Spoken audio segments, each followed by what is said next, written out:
Mér var bent á að fara í fjármálaráðgjöf og þar sat hann fjármálaráðgjöfin á móti mig með alla mína pappíra og heimilisbókhaldið og hann rak þarna augun í að ég hafi farið í Sambíóin 3 yfir sumarið.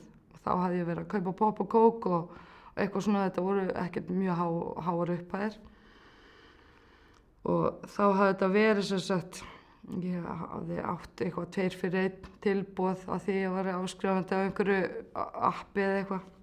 2 fyrir 1 í einkaklúbbi eða man ekki af hverju ég fór alveg 3 í bíó þetta sumarið, sem náttúrulega bara brjálaði. Og hann benti mér á það að þetta væri bara, herðu, býttu, þú fórst 3 í bíó, hvað? Rosa veldir á þér. Það var svona lág í orðunum, hann sagði það kannski ekki. Og ég alveg, ég fyrir bara, nei, þú veist, gat einhvern veginn ekkert svaraði. Hann alveg, hefur þér ekki dottið í hug að fara í ísbíltúr með börnin þín? Og var alveg svona hneykslað, sko.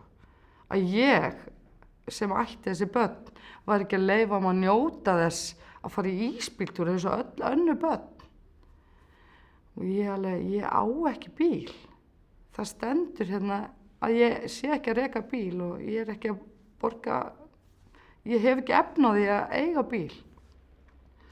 Hann bara, já, þegar ég fer nú að gera eitthvað vel við börnin mín, þá fer ég nú í ísbíltúr með þau. Og ég alveg, já, ok.